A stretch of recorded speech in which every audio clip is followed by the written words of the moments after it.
UMDC bementa ke Malki Lajum Kra Constituency ubah Fantin J Lakadong hak arpunya uteri ukula lengkot arhaja arpusan ude UMDC beningkong ban pendap ya ke jingtap kerteng kumu kertong nakaseng National People's Party NPP banya ai reng hak election MDC ke ban selong hak arpuai teri urempang arhaja arpusan. Ketap kerteng kedai kebala penbet ha Interstate Bus Terminus ISBT Mauyong bat yau bak Fantin lesen randa ke kurim jong u ke Dr. Maisel Amprin Lingdo ke badai ru ke Menteri ke Sorkar MDA tu haringkat ki bahayeng hasam nalor ki nongkersan jong u. Habakran sikilat pathai kubor bak Fantin ulaong baudan ke jingkerman ban yo ke jing job ha kani ke election namar bahagi senam ki bau lolong kumu MDC ula pendap bon ki kamram na ke banta ke constituency bat kumta udan ke jingshania ha ki nongkersan jong u. Nolor kata ulang ru baka mat bahak mat du baudan kalong ban yo ji itu ban penan kam ya ka ketien khasi ha ka pule puthi. I, Fantin Joseph Lakadong,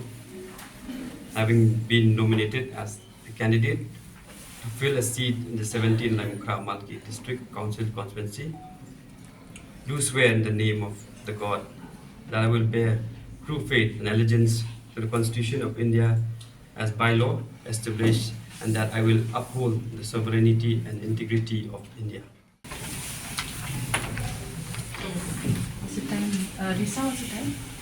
Politik si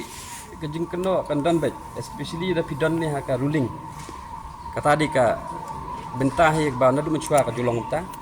Hanga shimet ngamlap ba ka parti ka don jing snio. Ne kanu ka ba ngai ba kali snio. Takadaw nga sa yang scam banyale bina ka parti NPP but ngalong tau brio ka bangam pet than ki negative things ngapet be ka positive ba sarkar kale ka parti kale but ngayo sisya kata ka support na ka parti kat ka bang adon kam namenta ka imlang ka salang ka badon kam namenta ka Roy Kapar CM deputy CM Kim Jukentaj te yang ngayang kata kanong dem ba nganum i ka parti naman ng palap kita ki daw ki bang pelong yang abang i bat nganyeng scam kata kanong lemba kum bakile bahaya nga menta ngandon dekat bak parti hadu dakut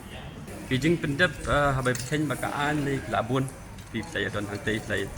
ki bills ki ba laklaan ki labun mai kalan habi dei ki mata habi dei ka lineage be dei ba kinu bun ba ki bel ki bangilaya trailang bak state government trailang bat lat ke jelang jungi te habi dei bak ban sawan pat di sisang ong ada job swa sabatai dan dei ngan ong ba kai ka mga trang mga kalong ba nakwa ba kentin khasi jungi bahkan long company no aka primary education kata kali ka wiswa kamat bat ngin saya budin biang dala job man kibun ba ki kam district council bang habi ngalong confident tambang ngamlong over confident suba kakamlam ngalale adim bikilap penjob yang amen ajak kat kendai ngasung ngakam syong ngala trai sibun kikam namta konstituensi ta kami bekerja penriu terkadang sulong syania ladi ban syania ru hakinong kersan di duni tiba la penjob men hakani bat minta ru kini penjob yang ngasa isi baru ki ya angnut hi banyo banyak trai lang bat MLA tengah liba don bok sibun bang layu senan ayeng iban kersan iban guide yang tengam dan problem jatru ndeng ada kadi ke plus point na ka coba pai habatin pej bahagi ki shop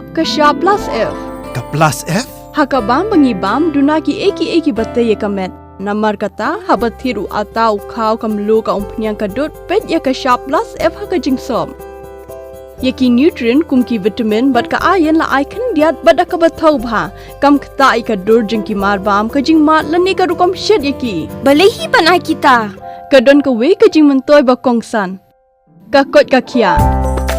ka nutrition ba khambha ka jing im ba khambha pendon kam daki mar bam don ka sharp plus F menta kasni lawan ra shapi lingba ko office jong commissionerate of food safety Meghalaya